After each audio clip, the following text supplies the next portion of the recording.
Bismillahirrahmanirrahim. Assalamualaikum warahmatullahi wabarakatuh. Alhamdulillahirabbil alamin.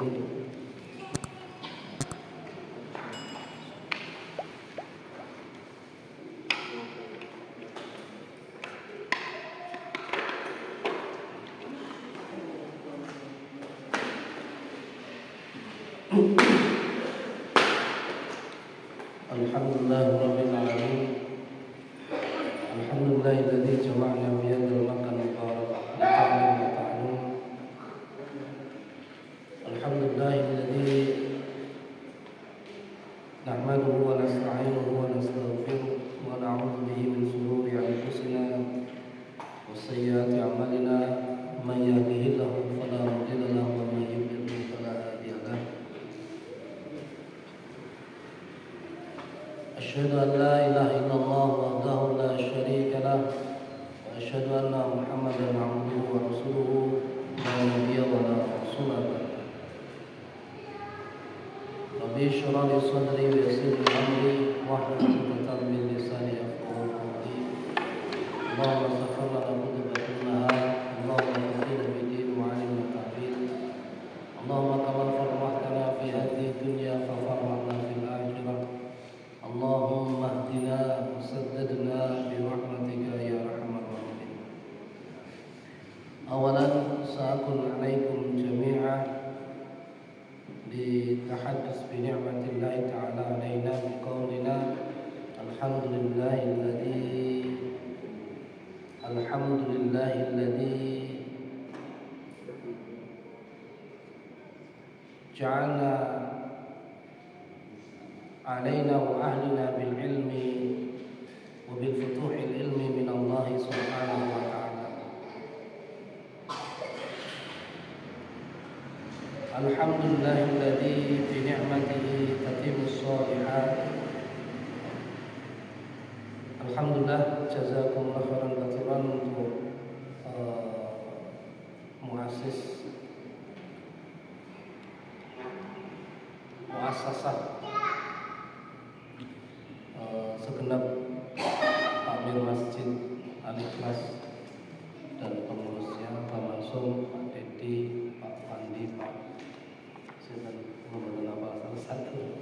Semoga Allah Ta'ala memberikan keberkahan kepada panjenengan semuanya.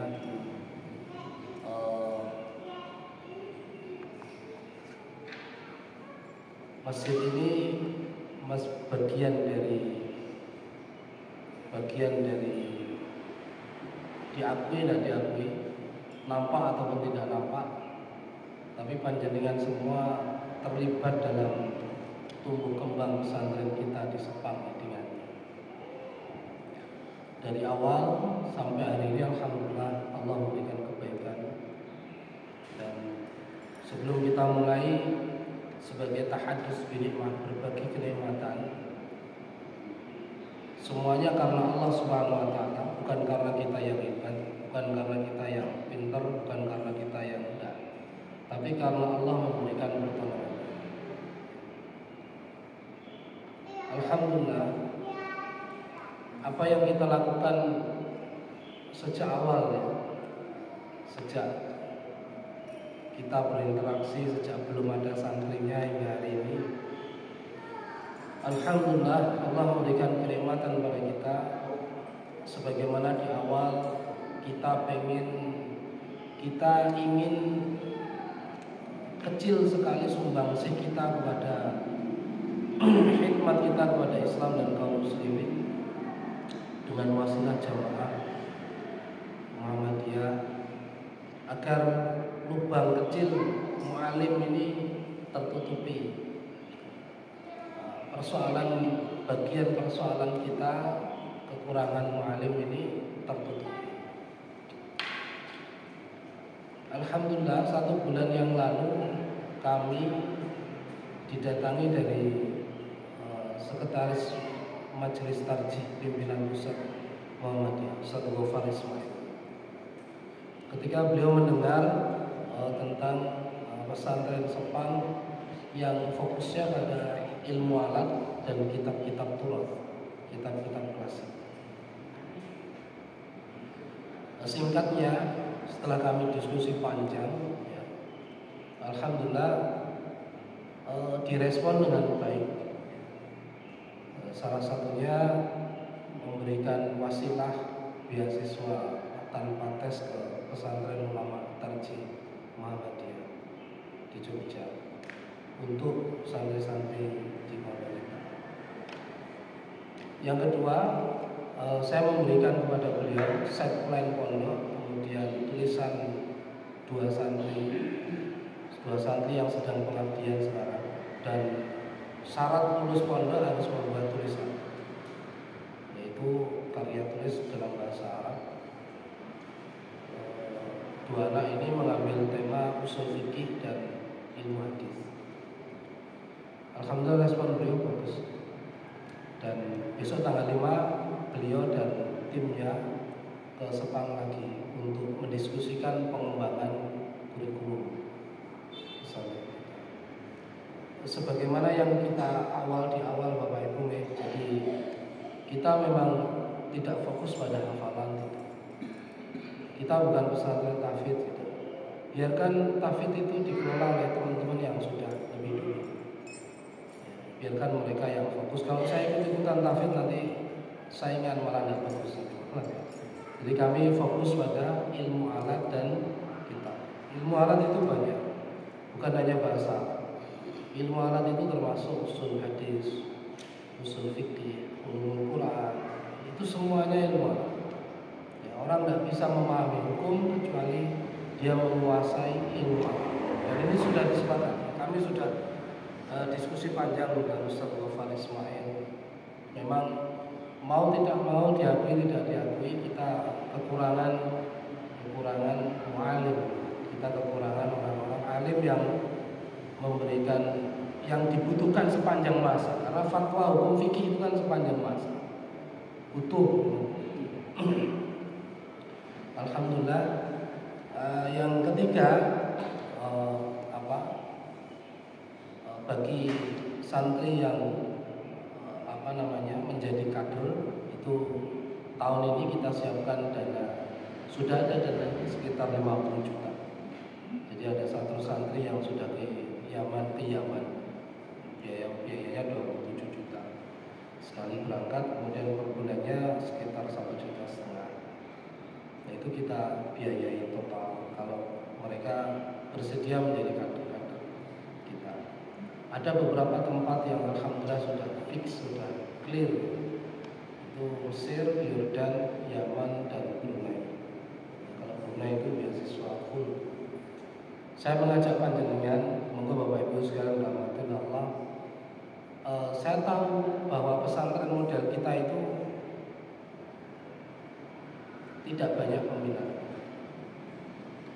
Pesantren model ilmu alat dan kitab itu tidak banyak peminat karena tidak begitu populer. Satu, yang kedua berat. Saya tidak ngomong tidak akan bujuki atau memberikan janji-janji manis mudah kapan enggak. Saya sampaikan berat. Kenapa? Karena mereka harus mempelajari persoalan-persoalan hukum syariat, hukum fikih yang digali di dalam Al-Quran dan hadis Nabi Sallallahu Alaihi Wasallam. Itu bukan perkara yang mudah, berat. Maka monggo berikan putra-putri terbaik kita fisabilillah di jalan Allah Subhanahu Wa Taala. Doakan mereka, insya Allah mereka menjadi aset kita, aset jariah kita.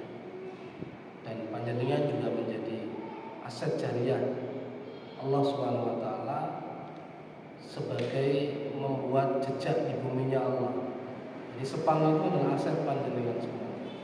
Ya, doa panjenengan. Maka saya walaupun saya secara pribadi, saya kemarin barusan jatuh dari motor. Jadi ini jalannya rada gak stabil.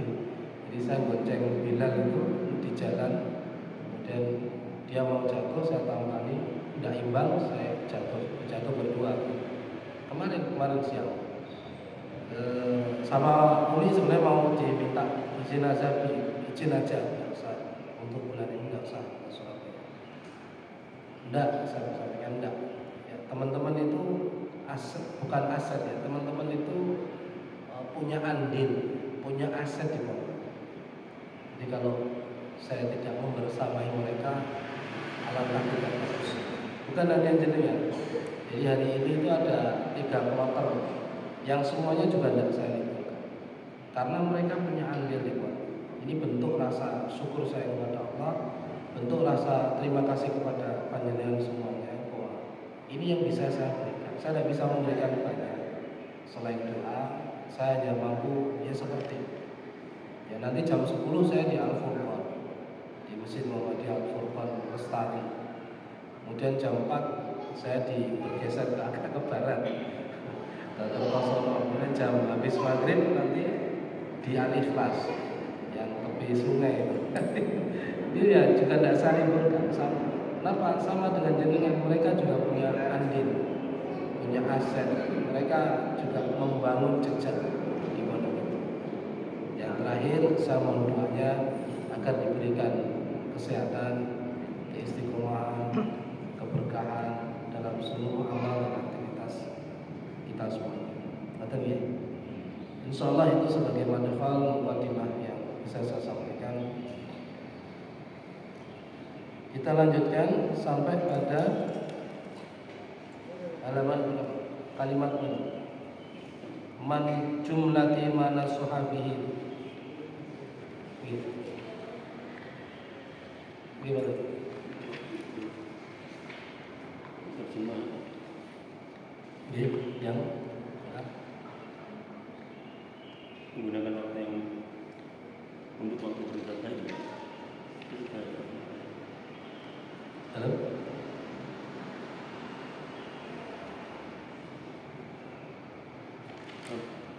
Nasihat yang kedua, ilmu yang tidak diamalkan akan mencerahkan.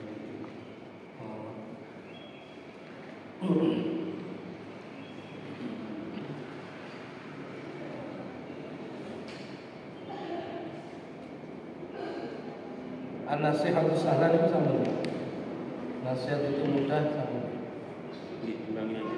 Dalam? Diulangi aja. Kita masuk pada kalimat an-nasihatu sahlatun, bahwa nasihat itu mudah. Sampai di situ halaman berapa? Itu halaman berapa? Halaman 4. Halaman 4. Nomor itu halaman 4. Halaman 4. Samun pagi tadi. Samun.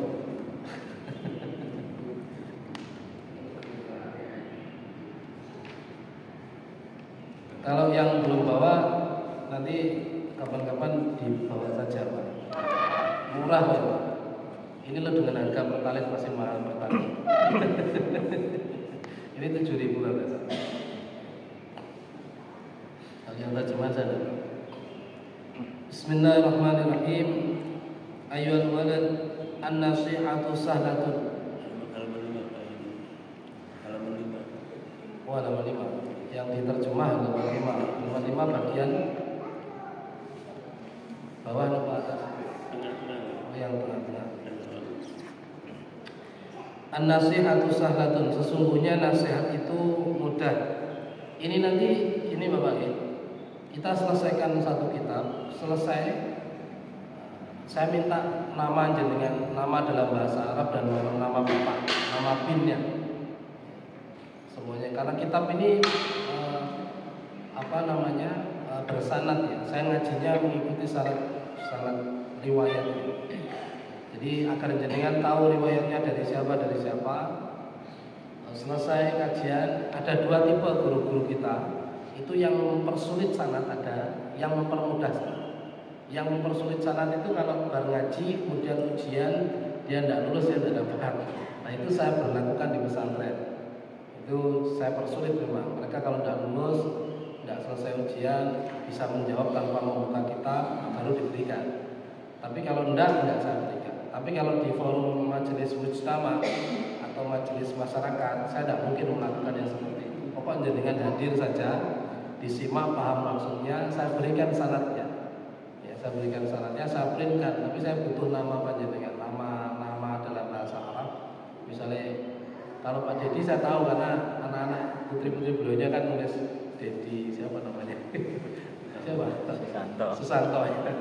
Itu saya tahu ininya.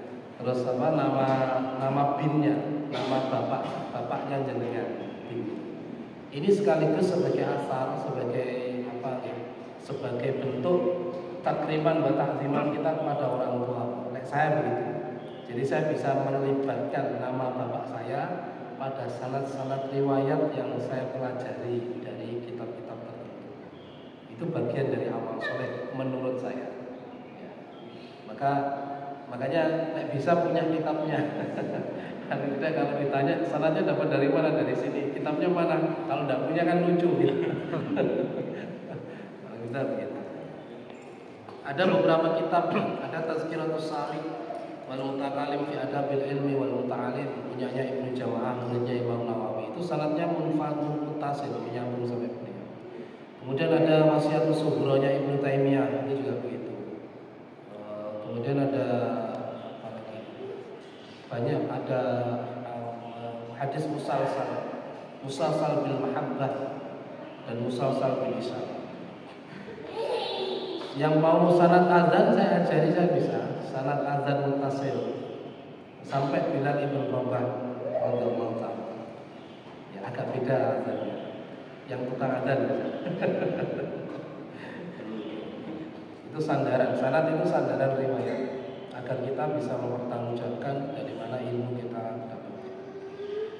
Bismillahirrahmanirrahim.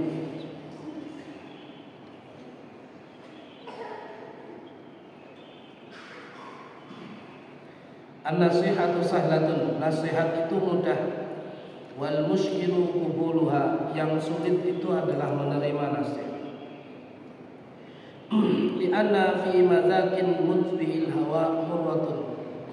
Li'annaha, disebabkan karena nasihat itu fi madzakil mutbi'il hawa murrah. Nasihat itu bagi orang yang mengikuti nafsu, mengikuti hawa nafsu. Nasihat itu bagi orang yang masih senang mengikuti hawa nafsu, itu murah, sakit. Jadi nasihat itu mudah, wal muskilu qabuluha, yang sulit adalah menerima nasihat. Kenapa? Bagi orang yang menerima nasihat sedangkan dia itu masih senang memperturutkan hawa nafsu, senang mengikuti hawa nafsu, maka nasihat itu terasa murad, terasa pahit, tidak enak. Idzil manahi mahbubatun fi qulubihim. Idzil manahi, jika dia itu Manahi itu mencegah, menolak mahbubah, sesuatu yang dia cintai. Fi qulubi. Kenapa murah? Kenapa pahit? Jika nasihat itu mencegah, melarang hawa nafsu mahbubah, hawa nafsu yang dia senangi fi qulubi, di dalam kalbu. Paham ya maksudnya ya? Jika kita itu senang kepada sesuatu, yang sesuatu itu sesuai dengan hawa nafsu kita, kemudian ada orang yang melarang agar kita tidak melakukan itu, pahit rasanya. Kenapa pahit? Kenapa pahit? Karena nasihat itu manahi, mencegah, mahbubatun fi qulubi. Nasihat itu mencegah sesuatu yang kita senang. Wa 'alal khususi liman kana talibal ilmi rasmi, dan atas ini khususnya bagi mereka liman kana talibal ilmi, mereka yang sedang belajar, sedang menuntut ilmu rasmi, ilmu wajib. Khususnya bagi mereka yang sedang belajar ilmu wajib. Makanya kalau di pesantren itu dilatih untuk tidak memperturutkan setiap keinginannya. Jadi anak-anak mondok itu dilatih untuk tidak selalu keinginannya itu terpenuhi. Kenapa kok dilatih seperti itu? Agar dia paham, satu, masa depan itu tidak selalu sesuai dengan keinginan. Yang kedua, apa yang dia inginkan dilatih agar dia bisa mengendalikan hawa nafsunya, keinginannya, yang itu bisa menjerumuskan dia. Makanya tadi saya sampaikan itu masih standar, ya. Semua pesantren begitu standar. Maka anak-anak itu dilatih begitu, dan itu tidak gampang, tidak mudah, butuh kesabaran, butuh dukungan, butuh motivasi, banyak hal. Itu sebenarnya latihan itu, latihan melatih hawa nafsu, melatih keinginan kita. Wal mustajilan fi fadlin nafsi, termasuk kepada orang yang mustagilan. Mustagilan itu dia bersungguh-sungguh, senantiasa fi fadlin nafsi, senantiasa memperturutkan nafsunya, senantiasa memperturutkan nafsunya. Nasihat itu untuk mereka. Wa manaqibid dunya, serta manaqibid dunya, para pencari dunia, pencari pangkat-pangkat dunia. Fa innahu, maka sesungguhnya dia yahsabu annal ilma mujarralah, bahwa sesungguhnya jika mereka mengira annal ilma, bahwa ilmu itu al mujarralah, ilmu itu menjadikan ilmu itu sendiri, jika dia mengira bahwa ilmu itu cukup dibiarkan sendiri saja,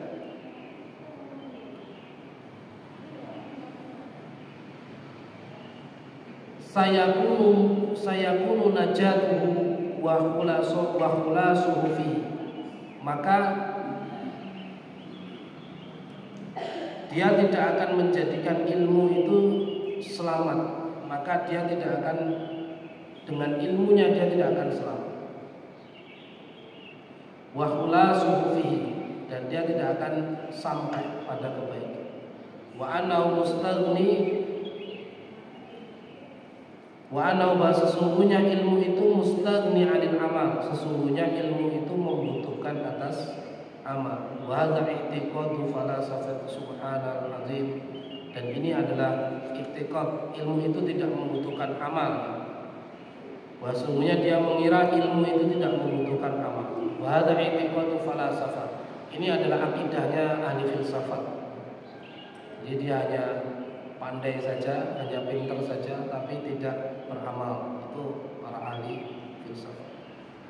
Di paragraf terakhir dijelaskan bahwa siapa saja yang mengira bahwa ilmu itu dibiarkan sendiri, cukup dibiarkan sendiri, dan dengan ilmu itu orang bisa selamat dan bisa mencapai pada tujuan kebaikan, artinya dia tidak membutuhkan amal, maka dia telah salah.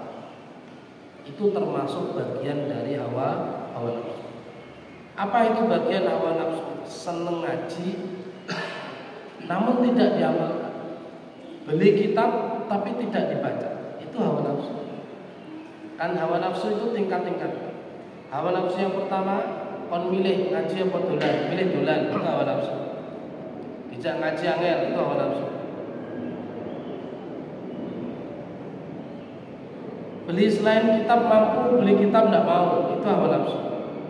Hawa nafsu tahap yang kedua, bisa beli kitab tapi tidak mau baca, itu ya hawa nafsu. Ngaji tapi tidak diamalkan, itu ya hawa nafsu. Jadi hawa nafsu itu sama. Hampir-hampir kita tidak tahu, illa kecuali bihadillahi ta'ala, kecuali dengan petunjuk Allah Ta'ala. Maka kita harus melibatkan Allah dalam doa-doa kita. Maka di awal tadi saya menyampaikan doa agar kita selalu diberi petunjuk. Allahumma hdina wa saddadna, ya Allah berikanlah kami petunjuk, wa saddadna, dan kuatkan kami dalam petunjuk. Karena sejatinya manusia itu tidak tahu apa-apa. La ya'lamu hadzal maghrur, tidak banyak orang yang mengetahui, dia tidak mengetahui hadzal maghrur, bahwa kerugian ini atau bencana ini, annahu hina hasala ilma, ketika dia memiliki ilmu, idlam ya'mal bihi, dan dia tidak mengamalkan ilmu itu. Jadi tidak mengetahui bahwa itu adalah bencana, kerugian, itu sesuatu yang merugikan. Belajar tapi tidak mengamalkan itu sesuatu yang merugikan. Kenapa? Takunu hujjatu alaihi aqidah. Ilmu itu akan menjadi hujjah. Takunu hujjatu alaihi aqidah. Dia akan diminta pertanggungjawaban lebih awal. Ilmu itu akan menjadi hujjah untuknya.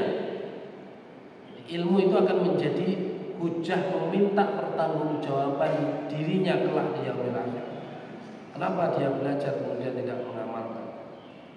Sebagaimana kama qala Rasulullah sallallahu alaihi wasallam, asyaddun nasi 'adzaban yaumal qiyamati 'alimun la yanfa'uhu Allahu bi'ilmi.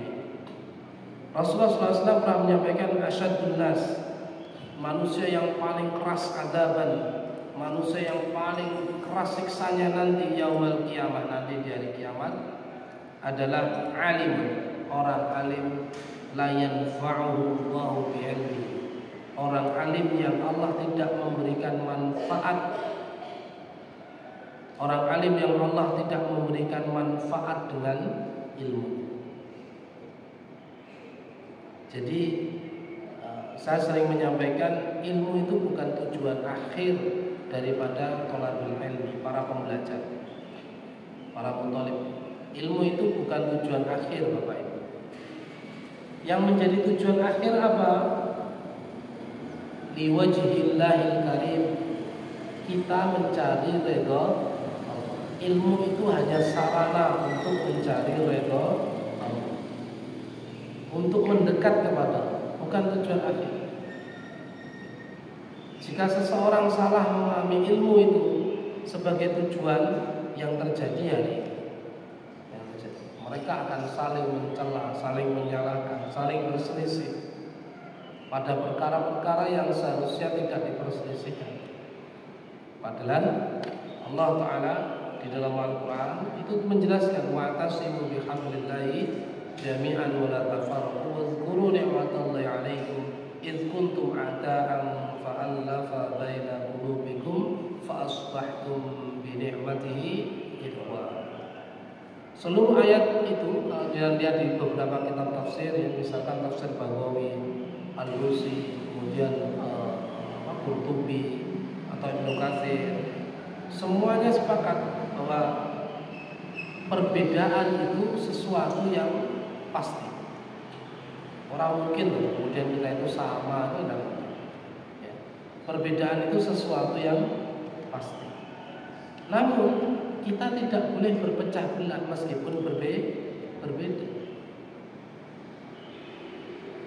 Artinya apa? Allah memberikan standar agar kita sama, apa? Al-hablu. Apa? Berpegang teguh dengan hablillah, tali agama Allah Ta'ala.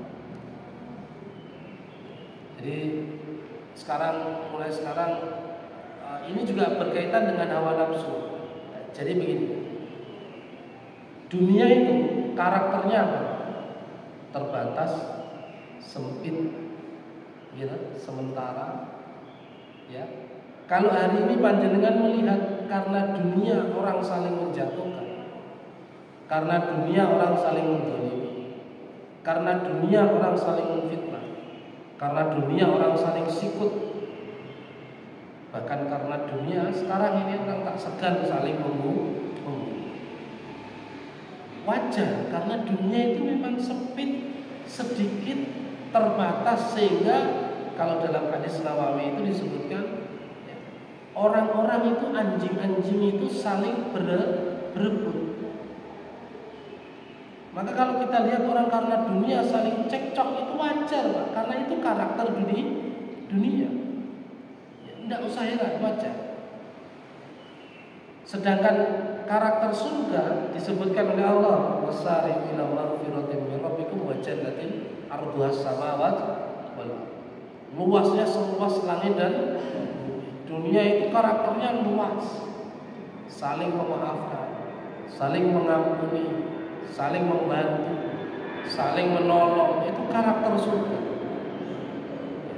Maka kalau hari ini kita sedang di ormas manapun ya, di aktivitas dakwah apapun, dengan label fisabilillah dimanapun, tapi kalau masih saling menjatuhkan, saling menfitnah, saling hasad, saling iri, ketahuilah kita sedang diperbudak oleh dunia dengan label agama.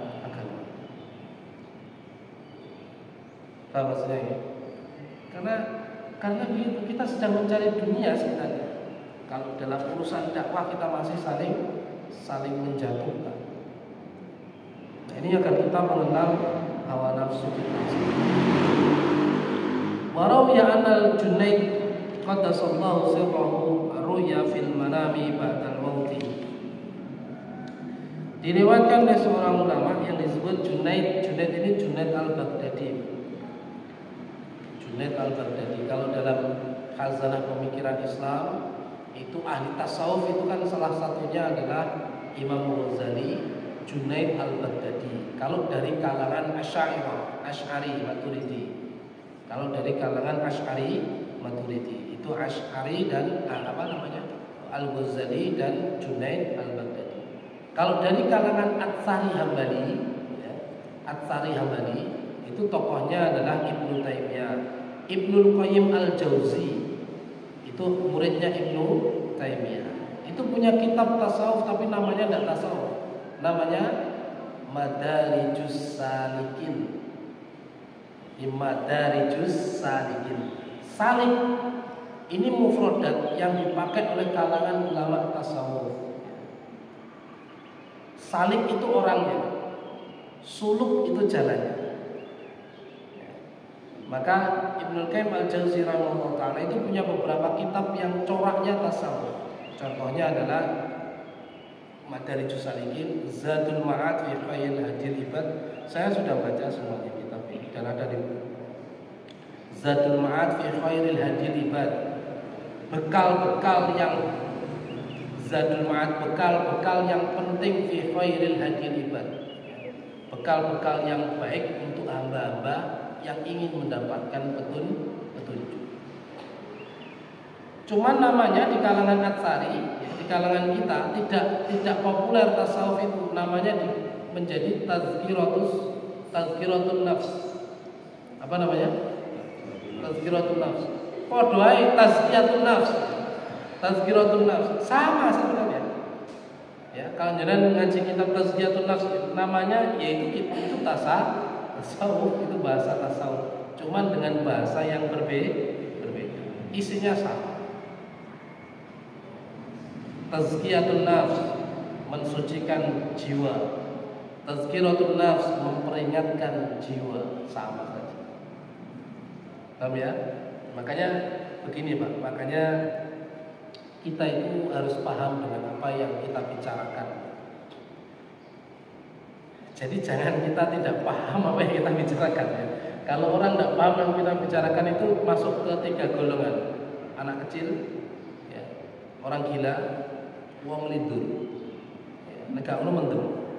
Itu kan orang yang tidak paham apa yang dibicarakan ya. Saya kemarin ketika ada Gofar Ismail ya, kebanyakan kita begitu. Kita itu kan punya himpunan putusan tarjih, tapi jangan baca enggak? Saya tanya, baca enggak? Hah? Saya tanya, baca enggak? Enggak baca, dikajikan enggak? Di sini ada kajian, cuma yang sedikit. Saya itu kadang-kadang saya itu jengkel dengan teman-teman itu. Ya, kenapa? HPT itu kan buku pedoman. Rinciannya ada pada fatwa tarjih dan tanya jawab. Rinciannya. Kalau saya sudah mensarah kitab iman, kemudian mensarah tanya jawab, itu saya sudah mensarahnya.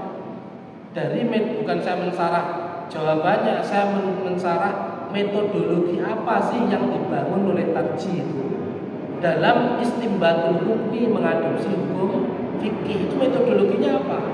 Itu yang saya sarah. Saya berikan penjelasan. Maka kalau jenengan mau diskusi dengan saya masalah HPT, jenengan harus berpikir 100, 200, 300 kali. Karena usul fikihnya di tarjih, usul fikihnya itu adalah usul fikih yang digali dari usul fikih beberapa fuqaha, tidak satu fuqaha. Kemudian hasil fikihnya juga berbeda. Misalnya dalam qadha salat jumhur ulama fikih itu mewajibkan qadha salat. Di putusan tarjih Muhammadiyah tidak. Kenapa? Karena memakai metodologi mazhab Abu Daud Az-Zahiri. Tidak perlu qadha salat putusan tarjih.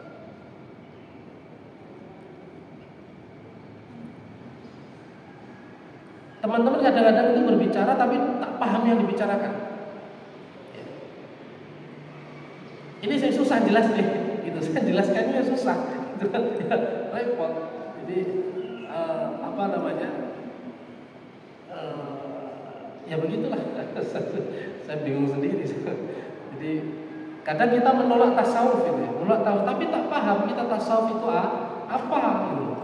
Tasawuf tidak boleh, itu bid'ah macam-macam. Ngaji kitab Tazkiyatun Nafs.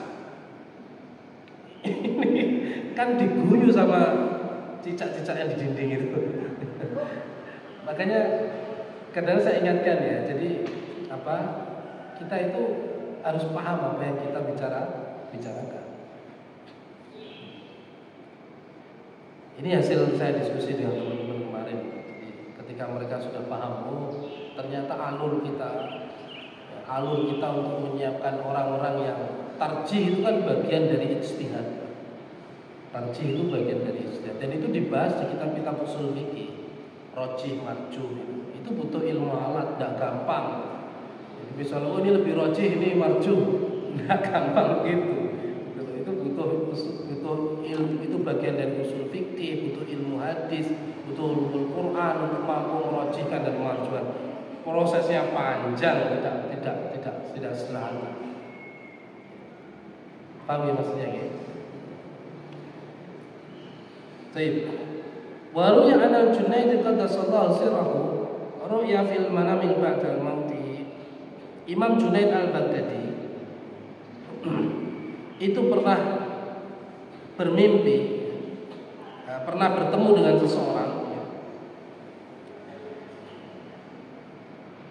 Seseorang itu pernah bertemu dengan Imam Junaid al-Baghdadi dalam mimpinya. Seseorang itu pernah bertemu dengan Imam Junaid al-Baghdadi dalam mimpinya. Faqila lahu, orang itu berkata kepada Imam Junaid al-Baghdadi, mal khabaru ya Abul Qasim? Bagaimana keadaanmu wahai Abul Qasim? Kita kalau berbicara hukum mimpi, ya, berbicara hukum mimpi itu tidak bisa dijadikan landasan hukum syariat, tidak bisa. Jadi hukum mimpi itu laisa fi tasyri'il hukmi, tidak bisa digunakan untuk membangun hukum syariat atau hukum fikih, tidak bisa. Tetapi bisa digunakan sebagai ibrah, sebagai apa? Pelajaran saja. Ya, sebagai pelajaran saja. Corone tamsil lah, pelajaran-pelajaran. Jadi tidak bisa digunakan untuk membangun hukum syariat. Qala tahhatil kal ibarat. Ketika ditanya, ya Abul Qasim ini Junaid al-Baghdadi, bagaimana keadaan? Qala, kemudian beliau menjawab, Imam Junaid al-Baghdadi menjawab, tahatil kalibar, binasalah ilmu-ilmu itu, binasalah ilmu-ilmu itu, wa faniyatil kal isyarat, serta akan habis semua isyarat, ya, semua bekal, semua bahan akan habis semua. Wa manafa'ana, dan tidak ada satupun yang memberikanku manfaat illa ruk'atun, kecuali beberapa rakaat. Raka'naha yang telah aku lakukan di dalamnya fi jawfil lail, yaitu di sepertiga akhir malam. Nah, ini nanti mau sampaikan ya, bahwa mimpi itu tidak bisa dijadikan sebagai landasan hukum fikih, tapi bisa digunakan sebagai ibrah, sebagai ibarat, ungkapan-ungkapan. Apa maksudnya ini? Allah itu tidak akan menghisab berapa ilmu yang kita miliki. Gimana? Gimana? Allah itu tidak akan menghisap ilmu yang kita miliki. Tapi yang dihisap oleh Allah apa? Amal. Tapi jangan lupa untuk beramal itu butuh wasilah ilmu. Nah itu hubungannya apa? Cuman jangan menjadikan ilmu berdiri sendiri tanpa amal, karena tidak akan ada faedah. Ayyuhal walad la takun minal a'mali muflisan. Tidak ada satupun dari amal-amal itu muflisan yang merugi, wala minal ahwali khalian, dan tidak ada dalam keadaan beramal itu khalian, kekosongan. Wa tayaqqan annal ilma mujarrada, dan yakinlah annal ilma mujarrada, sesungguhnya ilmu saja la ya'khudhu bil yadi, tidak akan menolong. Ilmu saja itu tidak akan mampu menolong kita. Mislu, contohnya, lau kana ala rajulin fi bariyah, sekiranya ada seorang laki-laki yang berada fi bariyah, di rimba hutan, di hutan belantara, asyratu asyafin, dan dia memiliki 10 pedang hindiyah, 10 pedang Hindia, ma'a aslihatin ukhra, beserta dengan senjata-senjata yang lainnya. Wa kana rajulu suja'an, sedangkan laki-laki itu adalah seorang pemberani, wa ahlal harbi, dan ahli perang. Fahamala alaihi asadun azimun muhibun, fahamala alaihi, maka mendatangi atas rajul tadi, maka datanglah seekor asadun, seekor singa, azimun yang besar, muhibun yang kelaparan, yang ganas ya. Fama dhannuka, maka bagaimana menurutmu? Ada laki-laki berada di hutan belantara, punya 10 pedang Hindia. Pedang Hindia ini sudah pernah menjelaskan sebelumnya. Kenapa disebutkan Hindia? Karena dulu pada zaman Abbasiyah, pada zaman Khalifah Harun ar-Rasyid, yang terkenal sebelum pedang Syam, pedang Syria itu pedang Hindia. Pedang Hindia itu terkenal kuat aja. Maka kemudian ada utusan Hindia yang memberikan hadiah kepada Harun ar-Rasyid 3 pedang Hindia. Kemudian Harun ar-Rasyid memanggil panglimanya yang dari Syria, yang dari Syam itu, ya, panglimanya itu bawa pedang dari negerinya. Kemudian disuruh nebas pedang Hindia itu. Tebaslah itu, tebas patah semua. Orang-orang Hindia ini gumun, takjub dengan itu. Maka ketika mereka pulang, oleh Harun ar-Rasyid ditawarkan, apa yang kamu inginkan karena kamu sudah memberikan saya hadiah. Apa kata mereka? La uridu syai'an illa bidzalika syai'. Aku tidak ingin sesuatu pun sekarang. Saya hanya pengen pedang itu. Yang satu itu. Apa kata Harun ar-Rasyid? La, tidak. Yuharrimuna, ahramna, kami telah diharamkan oleh Allah Ta'ala untuk menyerahkan senjata kami kepada musuh kami. Itu kata beliau. Sejak itu pedang Syria mulai terkenal, pedang Syam mulai terkenal selain pedang India. Maka di sini disebutkan pedang India.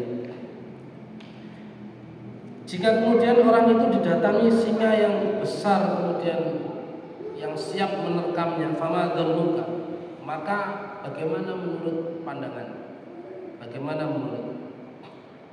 Hal tadfa'ul aslihatu syarruhu anhu, apakah senjata-senjata itu tadfa'u aslihah, senjata-senjata itu mampu untuk menolongnya? Bila istimaliha, jika dia senjata itu tidak digunakan, wa darbiha, dan tidak ditebas. Sakit nulung misalnya, dia punya senjata kata, ya, punya pedang-pedang banyak, ada singa datang, tapi pedang itu tidak dipakai, tidak ditebaskan, tidak digunakan. Kira-kira bisa nulung tidak? Tidak bisa. Ya digawe camilan sama singa. Wa minal ma'lum, dan sudah bisa diketahui annaha la tadfa'u, pedang-pedang dan senjata itu tidak akan mampu membantunya illa bitahriki wa dhurbi, kecuali dengan menggerakkan dan menebaskan baru bisa membantu.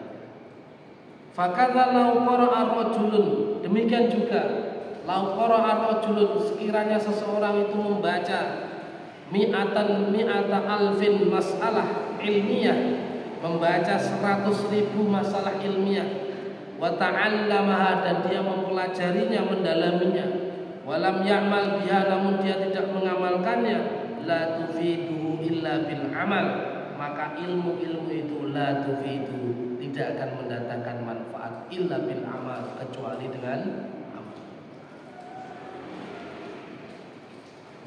Wa misluhu aidan, contohnya juga lau kana lirrajulil hararah, sekiranya ada seseorang yang hararah, wa mardun, dia sakit serta kondisinya panas, safrawiyun, sakit empedu, penyakit dalam, yakunu ilajuhu bisakan jabin, kemudian dia memiliki obat dari penyakitnya itu, wal kashkab, yaitu obat sakan jabin itu semacam madu, wa kashkab itu semacam air cuka plus madu, pokoknya herbal. Dia punya obatnya. Fala yahsul bur'u, maka obat-obat itu tidak akan menghasilkan kesehatan illa bil isti'malihima, kecuali dia meminum. Paham ya? Orang sakit sudah punya obat, pengen sembuh, tapi gak ngombe obat, kira-kira sembuh enggak? Ya enggak sembuh. Jangan bicara begini Pak, jangan ngomong, oh ya sembuh atas izin Allah. Lah kacau ini. Ini dia menggabungkan masalah akidah dengan masalah amal. Ini rusaknya. Ini munculnya aliran-aliran sesat macam macam Qadariyah, Jabariyah, itu macam itu. Karena dia menggabungkan masalah akidah dengan masalah amal. Ini yang harus dibedakan, Pak. Ya. Allahu syafi', Allah Maha penyembuh. Ya, itu masalah keimanan untuk diimani. Tapi untuk syafi' tenanan, ya, untuk sembuh tenanan, ikhtiar dengan usaha. Kemana? Ke dokter wasilahnya, gitu. Kemana lagi? Tabib misalnya, ya. Yus pokoknya wasilah sembarang-barang. Ya, ke dukun misalnya. Itu kan wasilah ini, perkara halal haram kan beda lagi kan ya. Yang penting kan wasilah gitu. Nah ini antara ikhtiar dengan usaha pilihan manusia. Lain jenengan ke dukun berbuat syirik misalkan, ya dosa, ya tahu. Tapi jenengan ke herbal misalkan, yakin semuanya ini hanya saran dari Allah, berpahala. Ini masalah ikhtiar manusia. Sedangkan Asy-Syafi'i ini masalah keimanan. Sama dengan Ar-Razzaq. Allah kan punya sifat apa? Ar-Razzaq, Maha pemberi rezeki.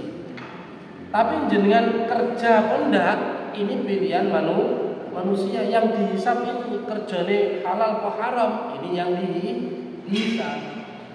Jangan digabung, Pak. Kalau ada contoh seperti ini, yo sembuh atas izin Allah. Wah, kacau ini.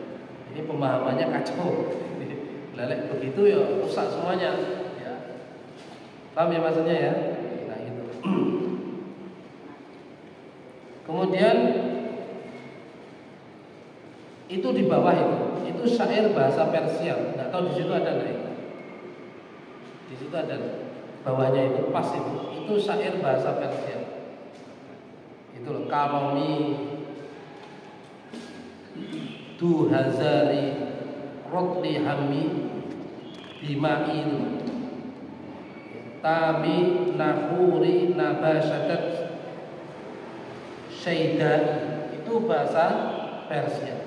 Kalau di saya ada terjemahnya, terjemah hadzal bait minal farisiyah Syekh Muhammad Amin Al-Qurdi faqala law kiltal alfa ritl khamrin. Terjemahnya begini, law kilta alfai ritl khamrin, sekiranya seseorang itu kamu telah memiliki 1000 ritl ya, pakai rok bukan liter ya. pakai rok. Ritel itu satuan ukur badan. Kalau liter kan satuan ukur pertalite ya. Kalau ritel itu satuan ukur badan. Sekiranya seseorang punya 1000 ritli rok tok lam, ya, rok tok lam, khamrin 1000 liter khamr, lam takun litasira nashwanan idza lam tashrab, maka itu tidak akan menjadikan dia mabuk jika dia tidak meminumnya. Ya enggak? Wong duwe 1000 liter lah caranya, 1000 liter. Orang bakal mendem mau dijar. Apa maksudnya nggih? Itu syair saja. Itu bahasa Persianya di atas itu. Karomidu hazari ritli hami bimiati. Itu diterjemahkan di bawah.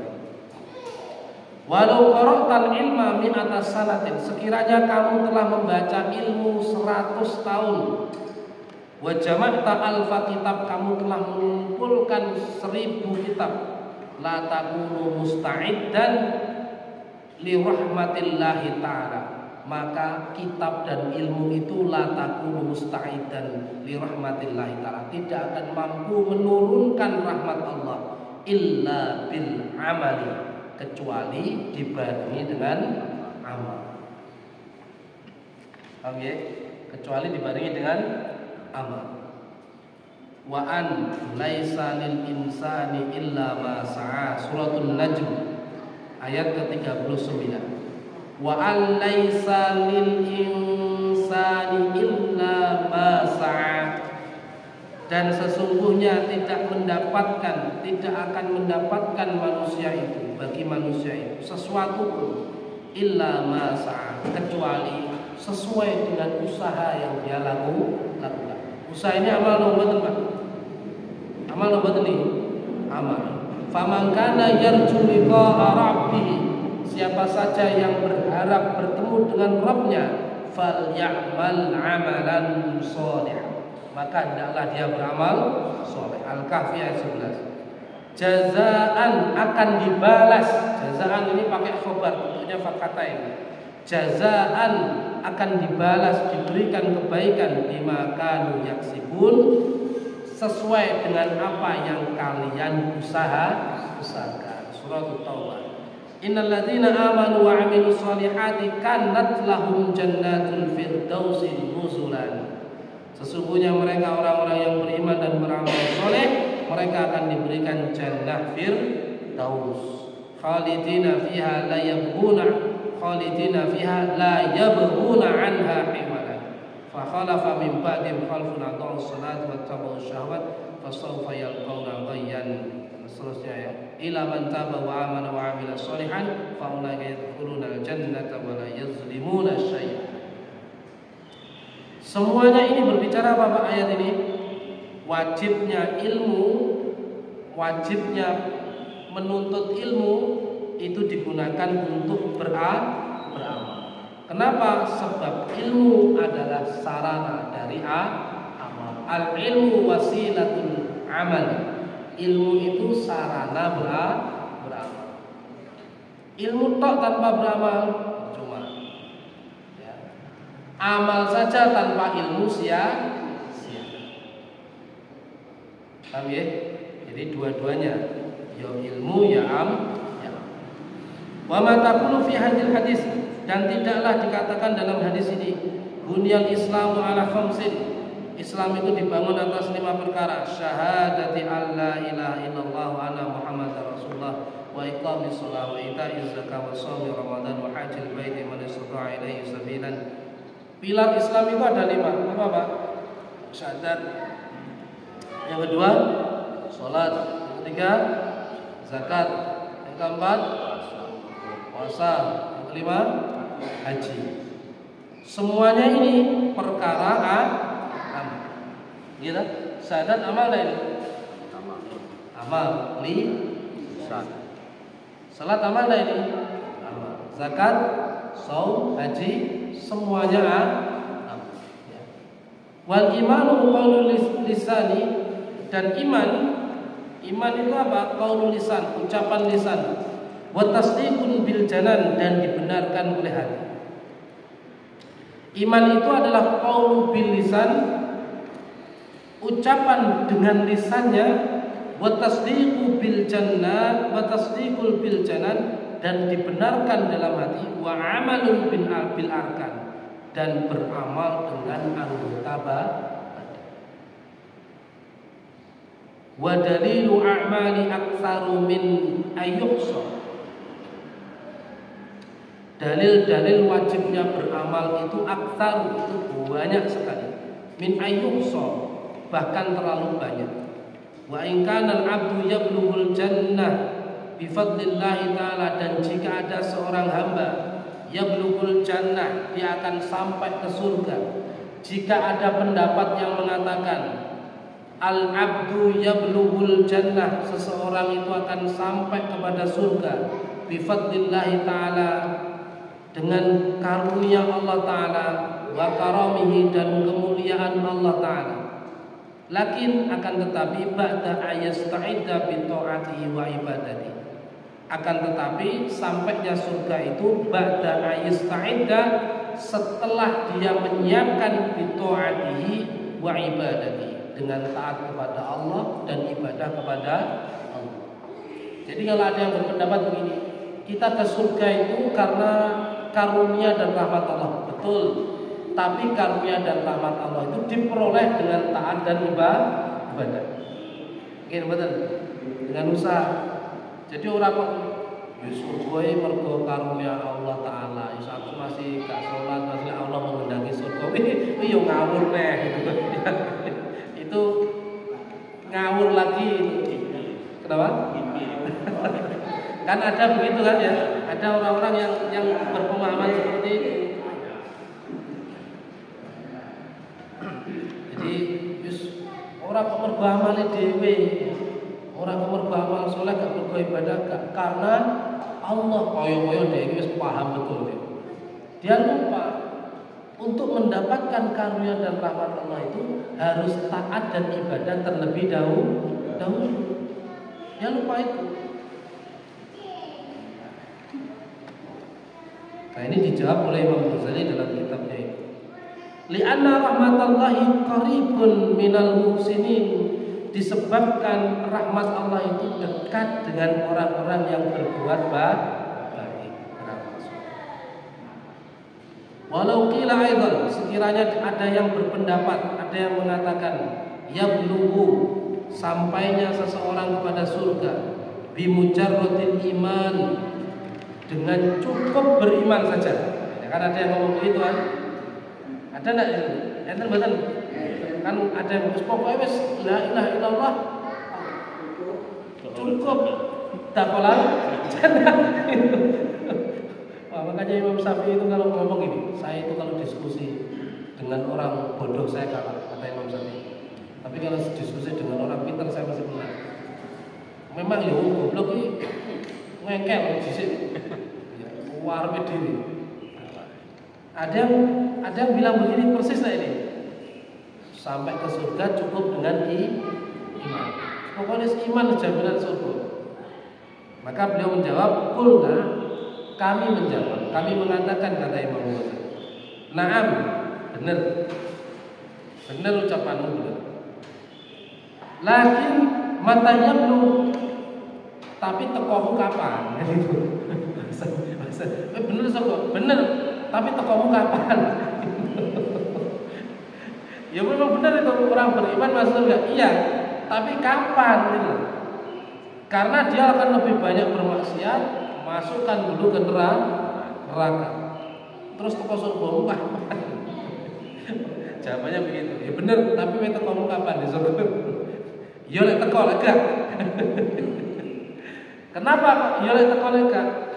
Penjelasan guru-guru kita, orang hanya mencukupkan diri beriman, lalu dia tidak beribadah, tidak taat, dia enjoy menikmati kemaksiatan baik kecil maupun besar, itu bisa secara tidak sengaja mengeluarkan dia dari agama. Kenapa? Karena dia menganggap dosa-dosa kemaksiatan itu hal biasa. Nah itu bahaya. Makanya disampaikan matanya belum sampai kapan? Ya benar sampai surga, tapi sampai kapan? Ya lek sampai lah gak. Sekarang bablas dalam hal apa maksudnya bablas di dunia? Dia sudah terbiasa dengan kemaksiatan, bahkan menjadikan perkara yang haram, perkara yang halal. Ini sudah mengeluarkan dia dari agama Islam kalau itu diyakini. Ini kalau Pak, paham ya Mas Tengah? Makanya sampai kapan? Yuk sampai lah gak sampai. Dia mati dalam kondisi keluar dari Islam. Ini kan repot. Dia merasa beriman padahal keimanannya tidak diterima. Wa kam min aqabatin, berapa banyak akibat kaudin yang ta'uha ila ayyasila. Matanya belum, ini yang saya sampaikan di sarahnya. Ini kalimat ini tidak begitu rinci, tapi perlu sarah, perlu penjelasan. Wa kam min aqabatin, berapa banyak akibat yang harus kamu lalui. Kaudin yang ta'uha, yang menghadang kamu ila ayyusilal jannah, yang menghadang kamu untuk sampai ke surga. Jika orang mencukupkan diri dengan iman saja, ya, matanya belum, pertanyaannya. Imam Ghazali mengatakan sampai kapan? Yang kedua, berapa banyak? Kalau kamu cukup dalam iman saja, tidak beramal, tidak taat, berapa banyak akibat rintangan yang menghadang kamu untuk sampai ke surga? Rintangan yang menghadang itu apa? Dia terbiasa dengan kemaksiatan dan dosa-dosa, sehingga dia enjoy, bahkan menganggap itu hal biasa. Ini rintangan untuk ke surga. Kalau itu diyakini sehingga kemaksiatan yang haram itu menjadi halal secara i'tiqad, bahkan yang wajib sholat rawatib itu 5 waktu itu menjadi perkara yang tidak wajib lagi secara i'tiqad, secara keyakinan, itu sudah cukup mengeluarkan dia dari Islam. Itulah maksudnya. Rintangan yang menghadang itu.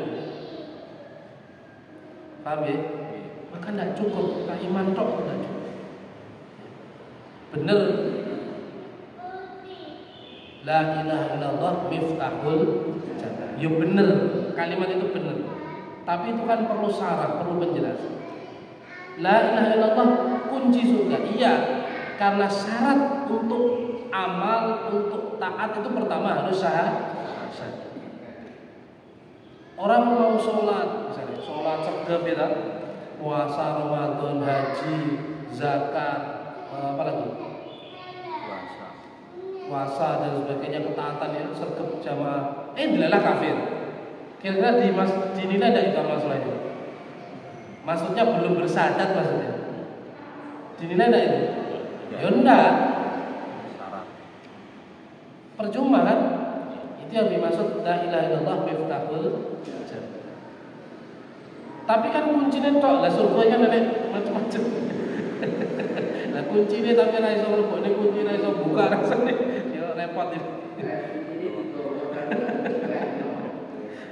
Ya itu logika saja ya, logika untuk menjelaskan ke orang-orang awam.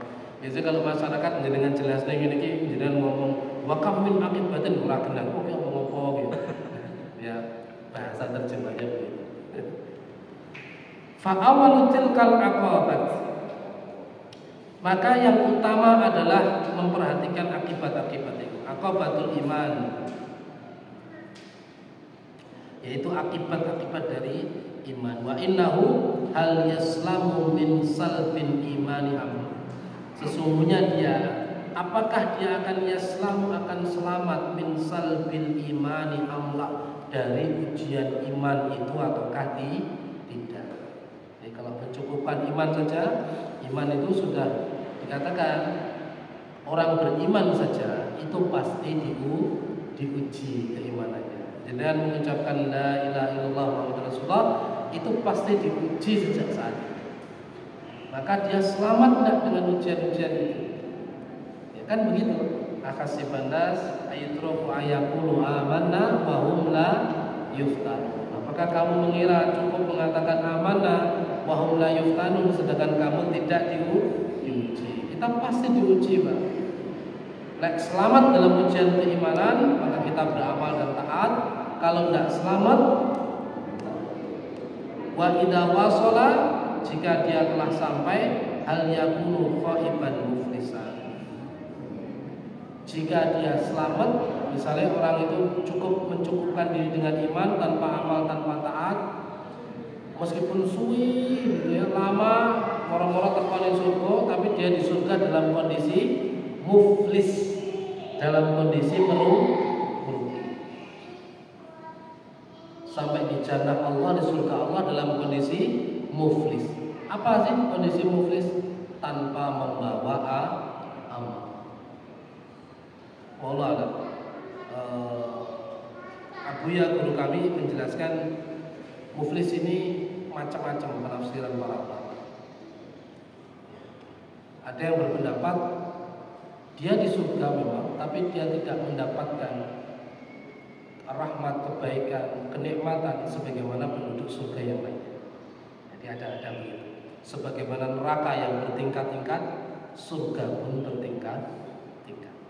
Katanya begitu. Allah Rasul. Wa qala Hasan Basri rahimahullah taala. Imam Hasan Al-Basri dari kalangan tabi'in mengatakan, yaqulullahu ta'ala li ibadihi yaumal qiyamah. Allah Ta'ala telah berkata kepada hambanya di yaumil qiyamah, udkhulu ya ibadiyal jannah bi rahmati, masuklah kalian wahai hambaku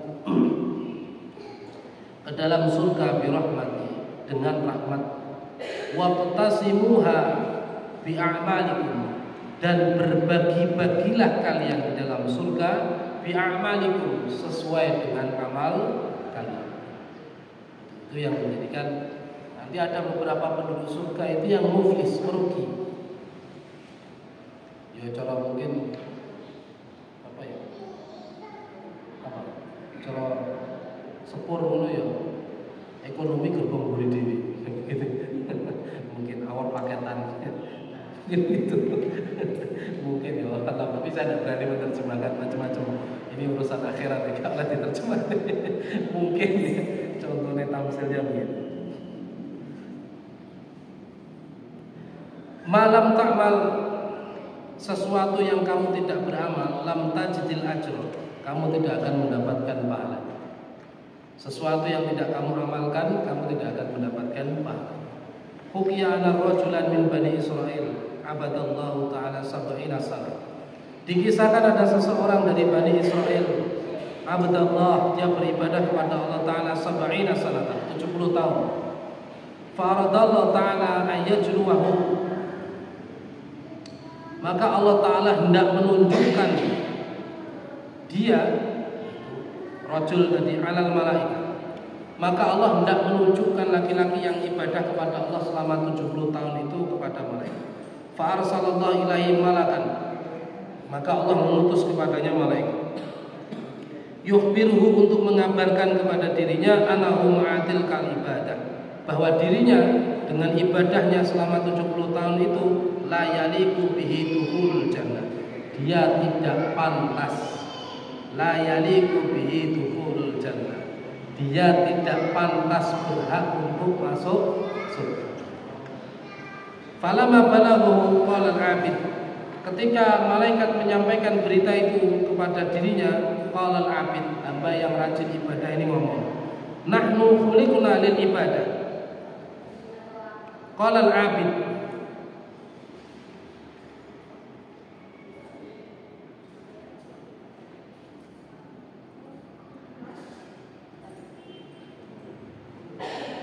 falamma balaghu, ketika malaikat itu menyampaikan kepada dirinya,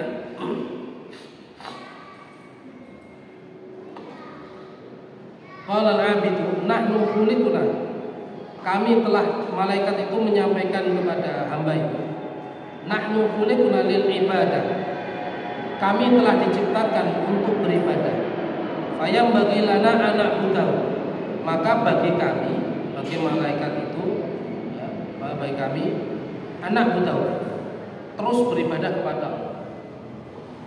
Raja'al malaku Falamma raja'al malak, maka ketika malaikat itu kembali, qala, laki-laki itu mengatakan ilahi. Falamma raja'al malak, ketika malaikat itu kembali, qala, malaikat ini mengatakan, ilahi, wahai Allah, maksudnya, anta a'lamu bima qala, kamu lebih, ya Allah, panjenengan itu lebih tahu bima qala, dengan ucapan faqala Allah Ta'ala, dengan firman Allah, idza huwa lam yu'rid an ibadatina fanahnu ma'al karami la nu'ridu anhu ishhadu ya malaikati inni qad ghafartu lahu. Wahai Allah, sesungguhnya Engkau lebih mengetahui tentang kalimat idza huwa lam yu'rid, jika dia tidak kembali, an ibadatina, untuk beribadah kepadamu, fanahnu, maka kami ma'al karami, dengan kemuliaan kami, la nu'ridu anhu, kami tidak akan berpaling kepadanya. Ishhadu ya malaikati, saksikanlah wahai malaikatku, anni qad ghafartu lahu, sesungguhnya aku telah mengampuni. Qala Rasulullah sallallahu alaihi wasallam, hasibu anfusakum, hisablah amal kalian, jiwa kalian, diri kalian, qabla an tuhasabu, sebelum kalian dihisab. Wazinu a'malakum, dan hiasilah amal kalian, qabla an tuzanu, sebelum kalian dihiasi. Qala Ali radhiyallahu ta'ala, man dhanna annahu bidunil jahdi, man dhanna, siapa saja yang mengira, annahu, bahwa dirinya itu bidunil jahdi, tanpa kesungguhan, tanpa bersungguh-sungguh, yasilu, sampai kepada surga, fahuwa mutamannin, maka dia sesungguhnya telah menghayal. Siapa saja yang mengira dirinya itu tanpa bersungguh-sungguh, tanpa pengorbanan sampai ke surga, fahuwa mutamannin, maka dia telah menghayal. Wa man dhanna annahu bibadlin jahdi, siapa saja bahwa dirinya yang mengira bibadlin jahdi, dengan bersungguh-sungguh, yasilu, dia sampai kepada surga, fahuwa mustagnin, maka dia akan kepayahan, akan kecapean. Siapa saja yang mengira bahwa dirinya harus melakukan upaya yang maksimal untuk ke surga, fahuwa mustagnin, maksudnya terlalu memaksa, maka dia akan kelelahan. Wa qala Al-Hasan Basri rahimahullah ta'ala, tulabul jannah bila amalin dzambun minad dzunub, mencari surga tanpa beramal, dzambun minad dzunub, dosa dari beberapa dosa-dosa. Jadi mencari surga tanpa beramal itu merupakan dosa dari beberapa dosa-dosa.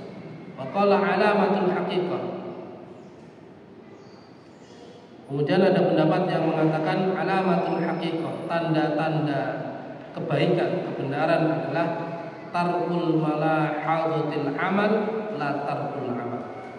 Tarkul mulahadatil amal, meninggalkan menggantung amal, meninggalkan menggantung amal, meninggalkan berangan-angan untuk beramal. Wala tarkul amal, dan bukan meninggalkan Jadi yang benar adalah jangan terlalu banyak bermimpi. Nanti kalau saya sehat saya akan begini. Nanti kalau saya pinter berilmu saya akan begini. Nanti kalau saya waktu longgar jangan begitu. Jadi jangan terlalu banyak berangan-angan dalam wala tarkul amal. Jadi bukan meninggalkan amal itu, tapi jangan terlalu banyak berangan-angan Jadi beramal itu amal benar. Enggak usah terlalu diangan-angan. Apa maksudnya ya? Enggak usah terlalu. Kalau Rasulullah SAW, al-kaisu man dana nafsahu wa amila lima ba'dal mauti. Orang yang cerdas itu adalah orang yang mampu menundukkan hawa nafsunya, wa amila lima ba'dal maut, dan beramal setelah kematian. Wal ahmaq, dan orang yang bodoh, orang yang dungu, adalah manit taba'al hawa, dia mengikuti hawa nafsunya, wa tamanna 'ala Allah ta'ala al-amaniyah, dan dia berharap kepada Allah Ta'ala al-amaniyah, datang kepada Allah dalam kondisi aman. Ini orang-orang yang dungu, orang yang tidak cerdas.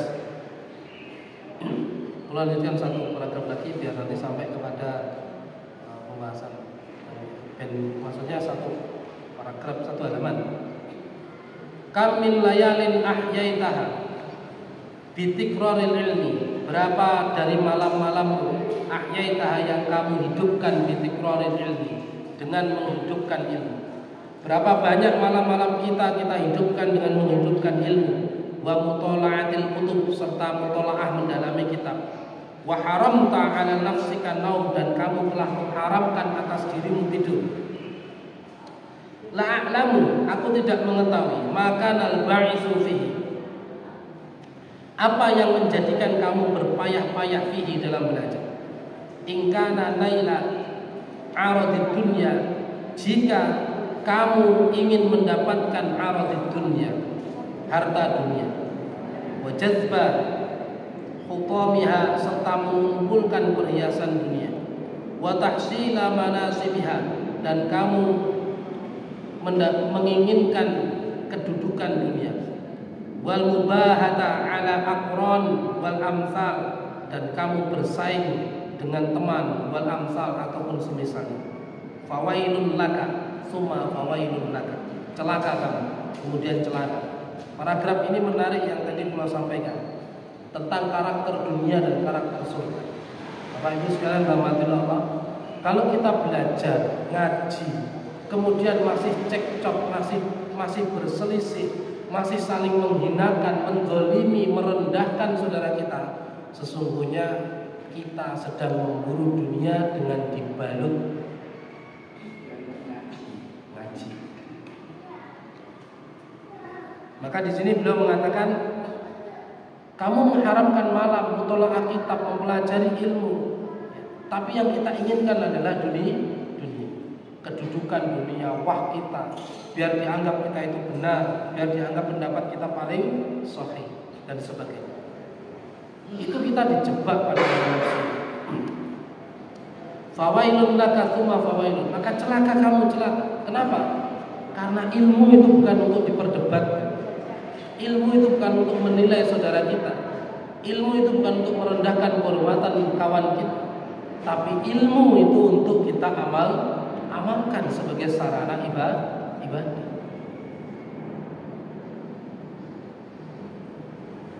Wa in kana qasduka fihi ihya'u syari'atin Nabi sallallahu alaihi wasallam. Wa in kana, dan jika ada qasduka fihi, maksud kamu untuk melakukan itu adalah ihya syari'atin Nabi sallallahu alaihi wasallam, menghidupkan syariat Nabi sallallahu alaihi wasallam, fatahdziba akhlaqika, maka buanglah akhlak buruk, wa kasran nafsil amarati bisu, dan kalahkan nafsu angkara keburukan-keburukan. Jika kamu maksudkan belajarmu, mutola'ah kitab, ngajimu itu untuk menghidupkan syariat Nabi sallallahu alaihi wasallam, tahdzib akhlaqi, buang akhlak buruk, kasran nafsi amarati bisu, hilangkan semua amarah keburukan. Fatuba laka, maka berbahagialah kamu. Summa tuba laka, kamu berbahagialah. Walaqad shadaqa man qala syi'ran, sungguh benar apa yang dikatakan dalam sebuah syair.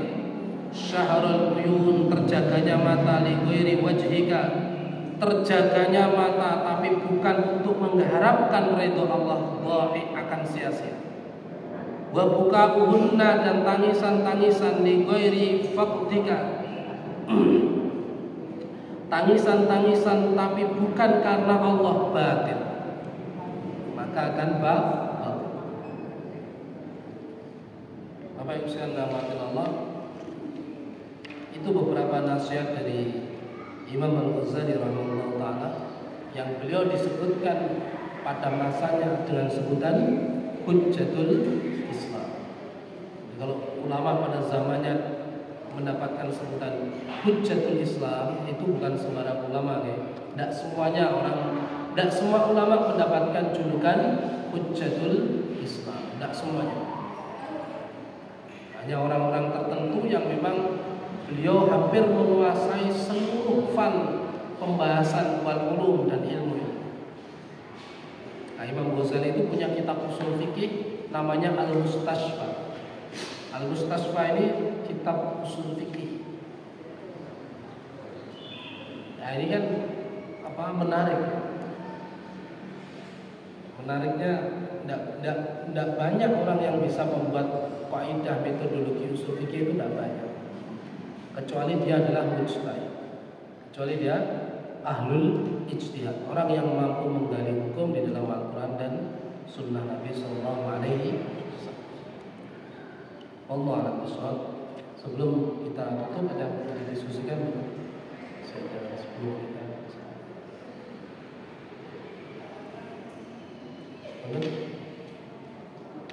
cukup ya.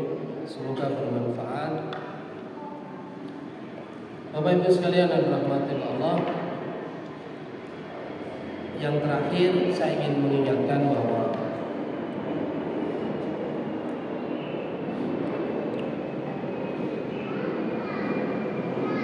tugas kita hidup di dunia itu sebenarnya sederhana, sebenarnya simple. Dunia ini dijadikan oleh Allah sebagai tempat yang harus kita lalui, kita lewati. Karena kalau tidak lewat dunia, kita tidak akan ke surga. Kalau kita tidak lewat dunia, kita tidak akan bisa meraih surga. Kenapa? Karena dunia dalam hadis tadi disebut sebagai mazra'atul akhir. Apa mazra' itu? Sawah, ladang, garapan untuk mendapatkan akhir. Maka omong kosong orang yang mengatakan meninggalkan dunia untuk mendapatkan akhirat, kemudian dia menjauh, menepi sendiri di hutan, di gunung, di gua, tidak mau interaksi, hanya ibadah saja, itu juga tidak tepat sekali. Justru dengan dunia ini kesulitan seperti orang disebut mazra' itu kan berarti harus digarap. Sawah ladang itu kan digarap, tanaman itu kan digarap. Mesti ada masalah, mesti ada persoalan. Tapi itulah bagian sarana untuk mendapatkan akhirat, mendapatkan surga Allah. Maka yang terakhir, perlakukan dunia sebagaimana sifat dunia itu sendiri, terbatas, tidak abadi, tidak selamanya. Yang pasti akan kita tinggal. Insya Allah kita akan diberi sesuatu yang nyaman, yang tenang. Dan fokuslah kepada sesuatu yang syai'un yabqa min hayati ba'da dunia, kehidupan yang abadi setelah kehidupan dunia, yaitu akhir. Tetap bekerja, tetap berkeluarga, tetap mendidik istri, boleh kaya enggak? Boleh. Boleh liburan enggak? Boleh. Tapi ingat, koridornya tetap koridor standar akhir. Orientasinya adalah orientasi akhir.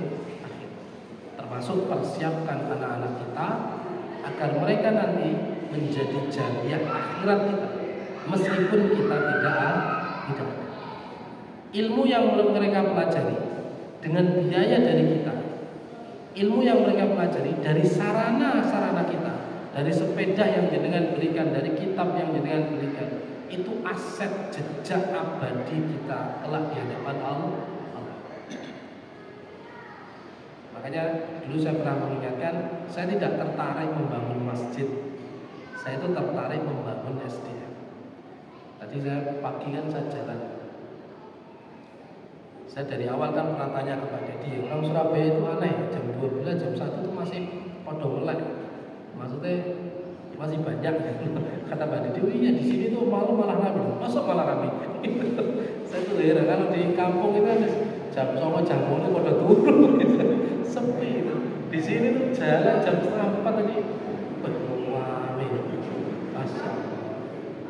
Dan canom tok, Tidak ada yang mau buat plus. Nah, saingan kita, Pak, lawan kita itu mengajak kepada keburukan.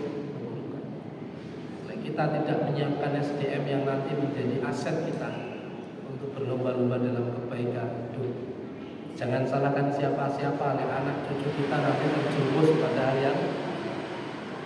Semoga Allah Ta'ala melindungi kita dari keburukan-keburukan yang ada, dari keburukan ini. Allahumma inna na'udzubika min hamazati syayatin wa na'udzubika ayyadurun. Allahumma inna na'udzubika min fitnatid dunya, fitnatin nisa, fitnatil masiihid dajjal. Subhanallah wa bihamdik, asyhadu an la ilaha illa anta, astaghfiruka wa atubu ilaik. Wa rahmatullahi wa barakatuh. Billahi taufiq.